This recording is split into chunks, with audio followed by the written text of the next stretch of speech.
continue to do just that. Earlier this morning, on the floor of the House of Representatives, Democrats and Republicans came together to reauthorize the Federal Aviation Administration in a bipartisan way, once again illustrating that there is the opportunity to find common ground in the best interest of the American people. When a bill does not contain the type of poison pill items that are designed to jam the extreme right-wing ideology of many Republicans down the throats of the American people. At the same time, when Republicans take a bipartisan piece of legislation like the National Defense Authorization Act, attack the women of America, attack reproductive freedom, attack the LGBTQ community, attack diverse communities all across the country, and undermine our national security and the ability of our military to recruit from every corner of America, we're going to oppose that type of extremism. And that will be our approach as we continue. And so next week, we'll have an opportunity, perhaps, to vote on a few of the appropriations bills, which are not going in the right direction. Because again, the Republicans have chosen to try and jam their extreme right-wing ideology down the throats of the American people and take us toward a nationwide ban on abortion care, bully the transgender community, undermine equal opportunity in every single zip code in a diverse country. And if they continue down this path, we will oppose their extreme efforts. At the same time, Democrats are going to continue to focus on building an economy from the middle out and the ground up, not the top down. This is a very different vision for America than the extreme MAGA Republicans have at this moment in time. It's an approach on the Democratic side that is working. More than 13 million good-paying jobs have been created during the Biden administration. That is a record. Unemployment at 50-year lows. Wages are increasing. Inflation and gas prices coming down. And the ability for the American economy to recover has been more robust than any other developed economy in the world in terms of emerging from the COVID-19 pandemic. The Democratic approach to the economy is to build an economy from the middle out and the bottom up. The Republican approach to the economy is the top down. Here's the Republican economic philosophy: tax cuts for the rich, deregulation for wealthy corporations, and wage stagnation for everyone else. As compared to the Democratic approach of growing the middle class and building an economy that works for everyday Americans. And it's working. Questions? Mr. Leader, in the last 24 hours, the committee hearings have included RFK Jr. yelling at Democrats that they're defaming him, and I saw naked pictures yesterday at the committee hearing on the whistleblowers. What do you make of how the committees have conducted themselves over the past week, past few months? I mean, the Republican hearings that have unfolded over the last few days and throughout this entire Congress are a malignant clown show that are not designed to address issues that impact the health, the safety, and the economic well-being of the American people, but instead peddle outlandish and out-of-control conspiracy theories. The notion that Republicans would give a congressional platform to Robert F. Kennedy Jr., who peddles anti-Semitic tropes and baseless xenophobic conspiracy theories, which together are directed at the Jewish community and the Chinese American community, is unbelievable, which is why you can't take my Republican colleagues seriously when they tell you that they believe in tolerance. Why would you give Robert F. Kennedy Jr. a congressional platform to spew his hatred? Here's the answer. Robert F. Kennedy Jr. is a living, breathing, false flag operation. His whole campaign is being run by right-wing political operatives who have one objective: try to take down President Joe Biden. That's why Robert F. Kennedy Jr. was given a congressional platform on this week of all weeks, because my extreme MAGA Republican colleagues are really not interested in doing anything meaningful to improve the economy, address inflation, create jobs, or deal with public safety concerns, particularly around the gun violence epidemic that are afflicting the American people. There's only a limited number of days left before you guys leave for August recess. Do you have any updates on whether you will try to bring the privileged censure resolution against George Santos to the floor? We haven't had an opportunity to discuss timing around the Santos issue, but understand the extreme MAGA Republican majority is more concerned with defending serial fraudster George Santos than defending the health, the safety, or the economic well-being of the American people. We were told months ago that the Ethics Committee would conclude its work in an expedited way within 60 days. 60 days have expired, and we've heard nothing but crickets from the Ethics Committee. Why? Because extreme MAGA Republicans have no interest in holding serial fraudster George Santos accountable. They are defending him in the same way that they defend Marjorie Taylor Greene,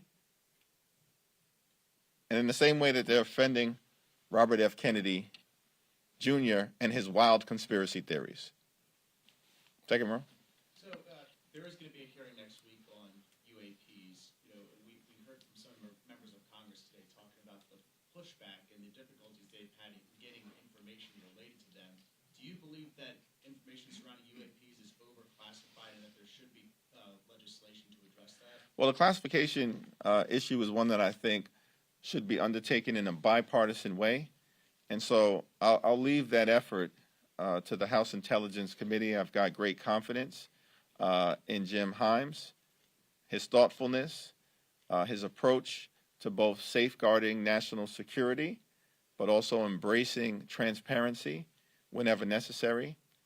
And I'm hopeful that the Intel Committee can come up with a set of recommendations, guardrails, a blueprint for how to strike that correct balance between protecting our national security and at the same time ensuring the greatest amount of transparency for the American people.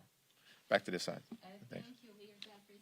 In the context of what you said in your opening statement, President Biden said yesterday at a congressional picnic that you are a leader of great integrity, one with backbone. As the leader of Democrats, how do you feel about President Biden noticing these two components of your leadership style, and can you elaborate on how these two qualities affect your day-to-day decision-making? I promise that my mom did not plant that question. Thank you for raising that. And look, I think as House Democrats, we have been working hand in hand with the Biden administration and have seen incredible leadership from President Biden throughout his time in office, both in terms of the prior 2 years, working with Speaker Pelosi, House Democratic majority, Leader Schumer, Senate Democrats to get big things done for the American people.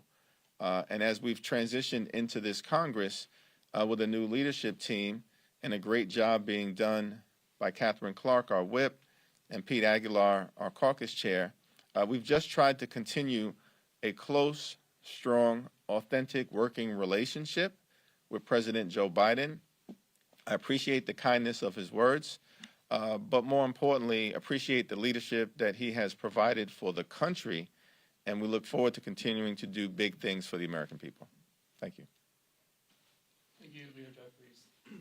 What was your reaction to the House passing the FAA reauthorization? If the Senate sends to the House an FAA reauthorization that includes, say, increasing the number of flights out of DCA, would House Democrats vote against it? And then second, what was your reaction to the 9 Democrats who voted against the pro-Israel resolution?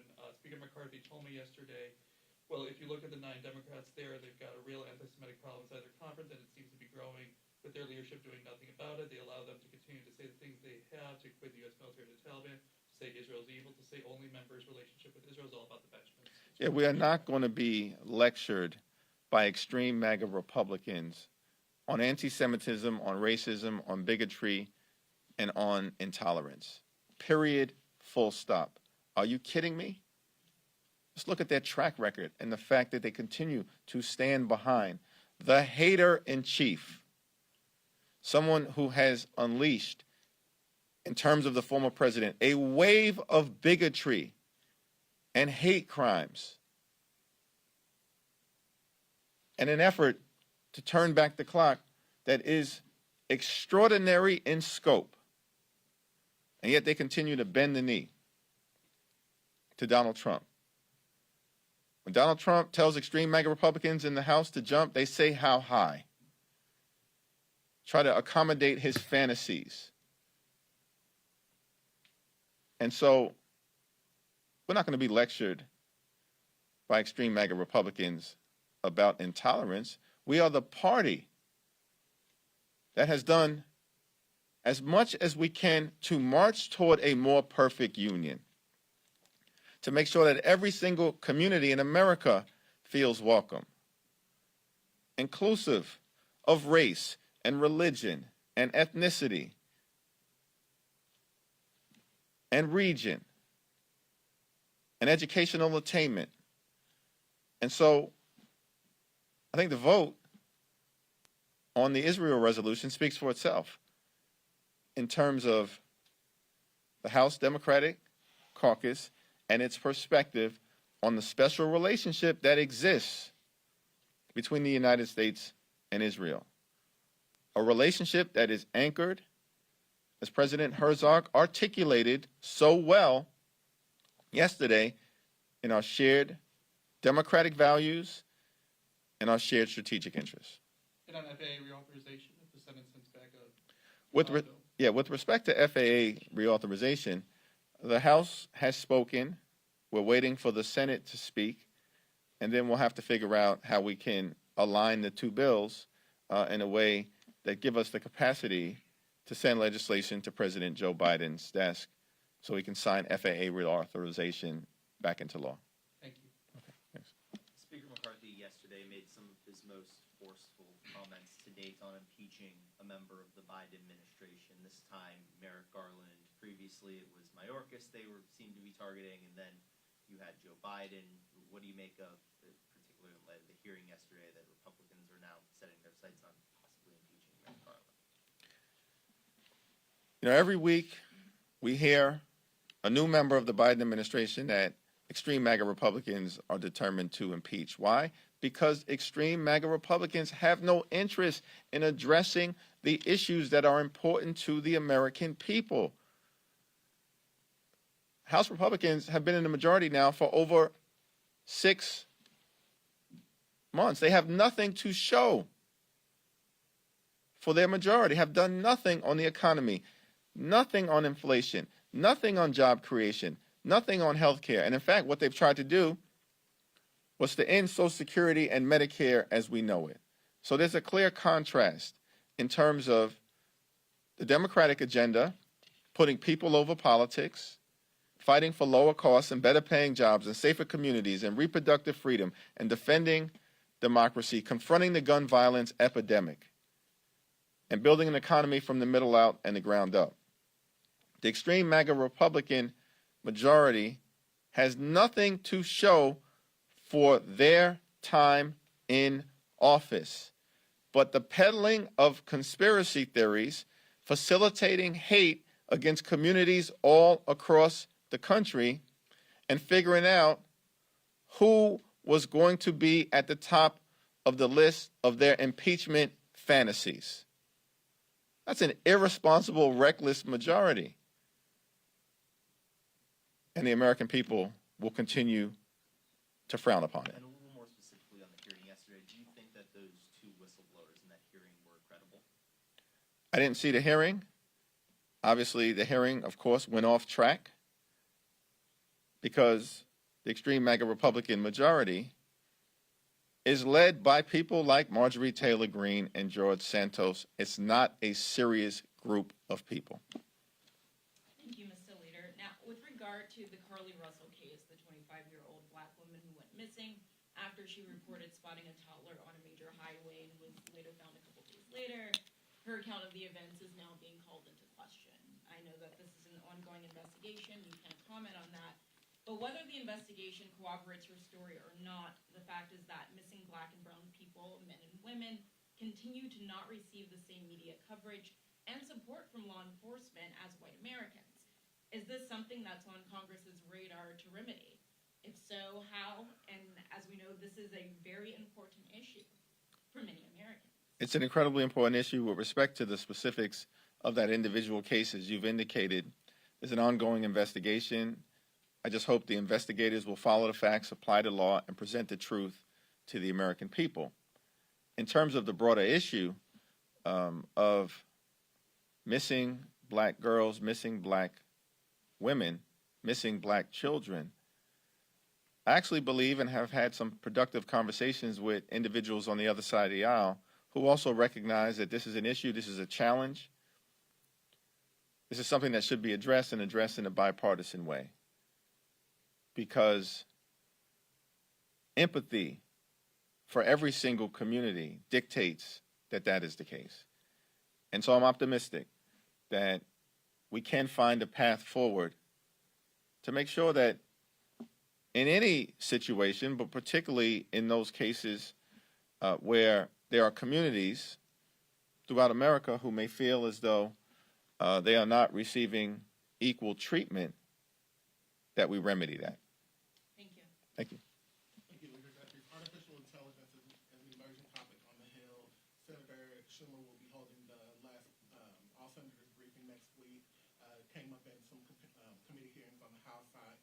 The CFPB director has indicated that he's looking for Congress to go through existing laws to see if any regulation opportunities exist, while Leader Schumer is looking for more new comprehensive legislation. I'm curious to know where you stand on either side of the debate as it pertains to artificial intelligence.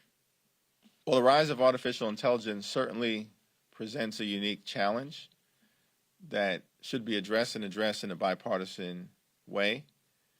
Leader Schumer has taken some important steps forward, and we look forward to seeing where the Senate lands on this issue. On our side of the Capitol, Speaker McCarthy and myself have convened several bipartisan briefings on the issue of artificial intelligence to try to establish a collective baseline of knowledge and information that would then provide for an opportunity for the House to move in an informed and enlightened way to both allow artificial intelligence to thrive as a technology in areas where it can improve the conditions of humankind, and there's reason to believe in certain areas such as healthcare innovation and breakthroughs that in fact could be the case, while at the same time making sure that there are guardrails in place to mitigate the downside of artificial intelligence potentially being used by bad actors throughout the world. You have been, back to yesterday's hearing in the Oversight Committee, you have been consistently critical of Republicans for bringing up conspiracy theories and, investigations that lack any evidence or any yesterday, the two witnesses were experienced civil servants. By all appearances, they don't have any political conflicts of interest, and they delivered a pretty compelling narrative and said that Hunter Biden should have been charged with felonies and that they were ignored and that this investigation was slowballed. All those things said, do you think the Democrats should be paying a little bit closer to attention to this, and is there reason for you to have some interest in whether or not the DOJ did give him a pass because of his last name? Well, there was a prosecutorial decision that was made by a federal prosecutor appointed by former President Donald Trump, who was given the space to continue the investigation and make prosecutorial decisions, even as the Trump administration and the Trump Justice Department transitioned into the Biden administration and the Biden Justice Department. We have every reason to believe that there was not a scintilla of political interference as it relates to the charging decisions made by a Trump-appointed prosecutor with respect to the Hunter Biden case. You started off by talking about the appropriations process. There was some fireworks in the committee this week over LGBT funding and Republicans stripping funding from those projects. Can you reflect on the kind of broader descent of that committee into partisan warfare, where in the past years we haven't seen that?